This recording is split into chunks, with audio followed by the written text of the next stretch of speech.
Isang mahusay at magaling na karpintero ang malapit ng magretiro at nagpaalam ito sa kanyang boss na malapit na siyang mag-resign at ilaan na lang ang panahon sa kanyang pamilya. Labis na nalungkot ang kanyang boss sa sinabing ito ng karpintero. Humingi ng isang pabor ang kanyang boss at sinabi sa karpintero na gumawa ka ng isang bahay. Hindi na nagdalawang isip ang karpintero at sinunod at gumawa siya ng isang bahay bilang isang kahilingan ng kanyang boss. Habang ginagawa nito ang isang bahay ay hindi na niya pinaguhusayan pa dahil huling project na niya ito.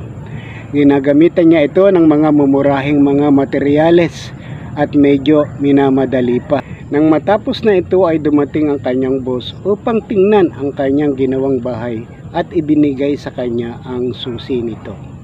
Itong bahay na ito ay regalo ko sa iyo sa lahat ng sakripisyo mo sa loob ng mahabang panahong paglilingkod mo sa kumpanya.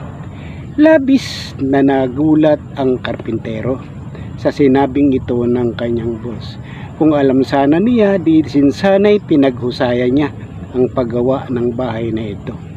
Ang moral lesson dito mga idol, ugaliin nating gawin ang lahat ng best effort natin dahil hindi natin alam ang mangyayari sa susunod na mag-aaraw.